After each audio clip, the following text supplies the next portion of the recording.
নমস্কার। আজকে সূর্যের ট্রানজিট নিয়ে আলোচনা করব। অলরেডি সূর্যগ্রহ ট্রানজিট করেছে 15 জুন বৃষরাশিতে মিথুন রাশিতে। সেখানে কিন্তু বসে রয়েছে দেবগুরু বৃহস্পতি, অর্থাৎ সূর্যের সাথে বৃহস্পতি জুতি তৈরি করেছে এবং বুধও কিন্তু সেখানে বসে আছে 22 তারিখ পর্যন্ত সেখানেই থাকবে। সুতরাং একটা দারুণ কম্বাইন হয়েছে। এই নিয়ে আলোচনা আমি করেছি, কিন্তু আজকে ইন্ডিভিজুয়াল সূর্যগ্রহ ট্রানজিট আমি আলোচনা করবো। অর্থাৎ সূর্যগ্রহ বৃহস্পতির জুতি তৈরি করে, সূর্য বৃহস্পতি যথেষ্ট ভালো বন্ধু। আবার বুধের সাথে জুতি তৈরি, অর্থাৎ ত্রিগ্রহী যোগ তৈরি হয়েছে, বুধায়িত্ব যোগ তৈরি হচ্ছে। আবার কি আপনার গুরু আদিত্য যোগ তৈরি হয়েছে, গুরু আদিত্য যোগ তৈরি হয়েছে। একটা রাশির মধ্যে মানে তিনটে যোগ তৈরি, মানে ইটস আ মিরাকল সিচুয়েশন এই টাইমটা। সুতরাং এই যে যোগ তৈরি হলো সূর্যের এই ট্রানজিট আপনার রাশির জন্য কি এফেক্ট দিচ্ছে, কতদিনে? Short time. সূর্য আর বুধের যদি 22 তারিখ পর্যন্ত থাকবে, কিন্তু বৃহস্পতি এখন অস্ত অবস্থায় রয়েছে। সেটা আমি প্রোগ্রাম দিয়েছি, আপনারা যারা আমার নিয়মিত ভিউয়ার্স তারা শুনেছেন। এই যে সূর্য 15 তারিখ ট্রানজিট করলো, 15 তারিখ ট্রানজিটে আপ টু 16 জুলাই পর্যন্ত এই মিথুন রাশিতে সূর্যগ্রহ থাকবে। কন্যা রাশি, কন্যা রাশির ক্ষেত্রে এই সূর্যের এই ট্রানজিট কি প্রভাব বিস্তার করবে? আপনারা কিন্তু 10th হাউসে সূর্যের এই ট্রানজিট, অর্থাৎ আপনার কিন্তু প্রপার্টি দীর্ঘদিন ধরে কোনো লিটিগেশন চলছিল, আপনার কিন্তু সেই প্রবলেম মিটে যাবে। প্রপার্টি থেকে আপনি লাভবান হবেন, ধনলাভ হবে, ব্যবসায় যথেষ্ট বৃদ্ধি হবে। আপনার বিদেশ যাত্রার প্ল্যান আছে, সেখানে লাভ হবে। আপনি অবিবাহিত, বিয়ে হতে পারে। শরীরে আপনার কোনো প্রবলেম ছিল, সেই প্রবলেমটা আপনি অনেকটাই রিলিফ হবেন এবং সেখানে বেরিয়ে আসতে পারবেন। পুরনো রোগ থেকে মুক্তি, প্রপার্টি কেনা বেচা থেকে লাভ। এসে কিন্তু আপনার কি বলবো, মানে কন্ট্রাক্টর বা প্রমোটার যারা আছেন বা বিল্ডার্স যারা আছে, তাদের কিন্তু আর্থিক লাভ যথেষ্ট হবে। এসব কিন্তু আপনার ব্যবসায় যথেষ্ট লাভবান হবেন। অস্থিরতা, মনটা বড্ড অস্থিরতার মধ্যে আপনার ডুবে থাকে কন্যা রাশির লোকেরা। কি অ্যাকচুয়ালি করবেন বা কি করা উচিত, মাঝে সেটা আপনি কনফিউজড হয়ে যাবেন। এসব কিন্তু আপনার মানে শরীর স্বাস্থ্য আগের চেয়ে অনেকটা বেটার হবে এবং এই সময় কোনো আটকে থাকা অর্থ পাবেন, কোনো ড্রিল ক্যাক হতে পারে এবং এই সময় কিন্তু আপনার মানে চোখের দৃষ্টিটা একটু কমে যাবে, চোখের পাওয়ারটা কমে, চোখের ভিশনটা কমে যাবে এবং এই সময় আপনার খরচটা কন্ট্রোল করতে হবে। যে খরচ কন্ট্রোল, তাহলে কিন্তু আপনার সুখের মুখ আপনি দেখতে পাবেন। পরিবারের কারোর কোনো শরীরটা নিয়ে ডিস্টার্ব হতে পারে। মাঙ্গলিক কাজ অবশ্যই হবে। সাকসেসে আপনার ফ্যামিলি কারো কোনো সাকসেসে আমরা মানে মানসিক শান্তি পাবেন এবং এই সময় কিন্তু আপনাকে বেশি তাড়াহুড়া করে কোনো স্টেপ নেবেন না। চাকরিজীবী যারা, কাজের জায়গায় আপনার কোনো নেগেটিভ লোক ইনপুট হতে পারে, কোনো 2 নম্বরী লোক ইনপুট হতে পারে এবং তার জন্য কিন্তু আপনার চাকরি জায়গায় ডিস্টার্ব হতে পারে। কিন্তু আপনার এই সময় কিন্তু ভুল লেনদেন বা ভুল কিছু কাজে আপনি জড়িয়ে পড়তে, সেগুলো আপনার নিজেকে সতর্ক থাকতে হবে। সেগুলো আপনাকে অনেক বুঝে শুনে কাজ, বুঝে শুনে তাড়াহুড়া করে কোনো স্টেপ নেবেন না। দাম্পত্য লাইফটা বলি, দাম্পত্য লাইফটা হচ্ছে আপনার প্রথম যে মাসের, অর্থাৎ সূর্যের ট্রানজিটের আগে আপনার কিন্তু টাফ সময়টা চলছিল, কিন্তু মানে এই 12 তারিখের পরে কিন্তু আপনার সূর্যের ট্রানজিট হবে বা ট্রানজিট হওয়ার সিচুয়েশনটায় আপনার কিন্তু ডান ধারে মন বসে, তীর্থে মন বসবে। আপনার কোথাও যেতে চাইছেন, ঘুরতে যেতে, সেখানে আপনার সাকসেস, লিভারের প্রবলেম, পেটের প্রবলেম, থাইরয়েডের প্রবলেম, এগুলো কিন্তু আপনাকে কিন্তু সাফার করতে হবে। আপনি কোনো জায়গায় তীর্থে গেছে, সেখানে কিন্তু আপনাকে দেখালো কেউ একটু ঘৃণা করছে, সেগুলো আপনাকে ম্যানেজ দিতে হবে। আটকে থাকা কাজ আপনার সফল হবে এবং খুব বড় ধনলাভ হবে। বিদেশ থেকে কোনো লাভ হবে এবং পুরনো প্রপার্টি থেকে লাভ হবে আপনার, এবং সম্পত্তি যে লিটিগেশন আছে সেখান থেকে লাভ হবে। বিদেশি কারোর সাথে যোগাযোগ, বিদেশেতে আপনার লাভ ঘরে তুলতে পারবে।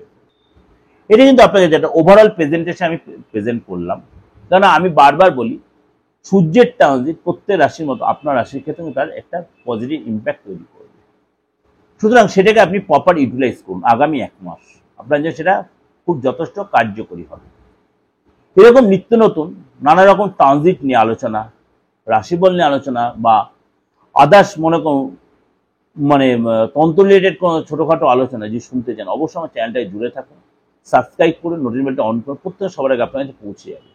আর ভালো লাগলে অবশ্যই শেয়ার করুন, লাইক করুন।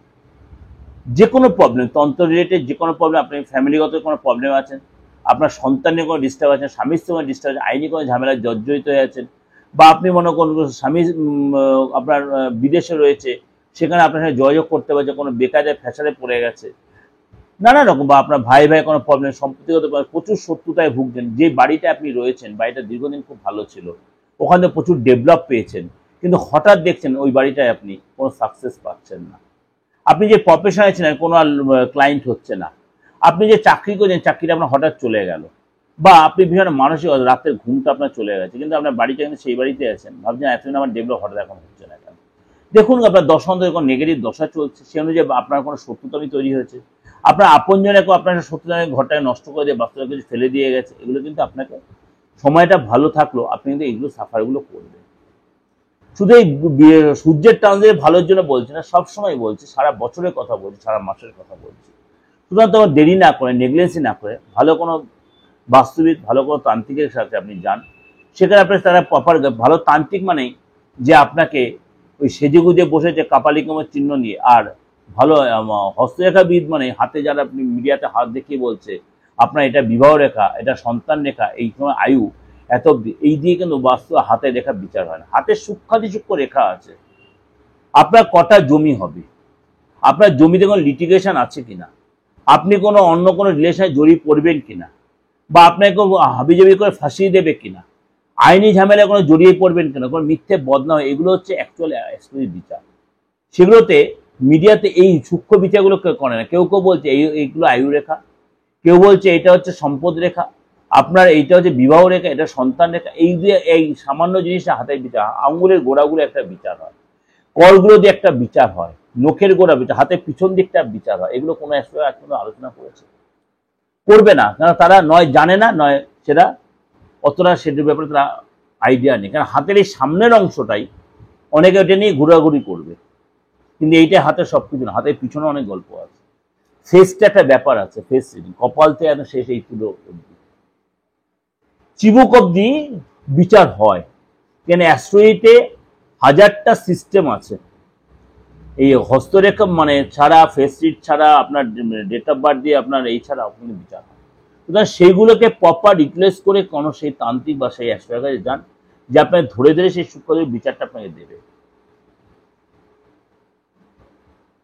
যাই হোক, একটু আপনাদের বিচার হাতের ব্যাপারটা একটু আলোচনা করে বলে দিলাম, কারণ হাতে আমি এই সামান্য ব্যাপার নিয়ে কোনো আলোচনা করিনি। যদি কখনো করি সূক্ষ্মাতিসূক্ষ্ম রেখা নিয়ে আলোচনা করব, একদম পিন পয়েন্ট সূক্ষ্ম হাতের সূক্ষ্ম, এখানে আপনার হাতের সূক্ষ্ম রেখা আমার হাতের সূক্ষ্ম রেখা এক হবে না। সেটা তখনই চেম্বারে গিয়ে বা অনেক ক্লিয়ার করে আপনি কারোর কাছে বিচার করে পাঠান, খুব ক্লিয়ার করে সেটাই হবে। যারা হাতের নিয়ে বিচার করছেন তাদেরকে আমি একটা কথা বলি, সূক্ষ্মাতিসূক্ষ্ম আলোচনা করুন, কেন ওই মোটা মোটা রেখা দিয়ে আলোচনা করে কোনো আলোচনা হয় না, ওটা কম বেশি অনেকেই জানে।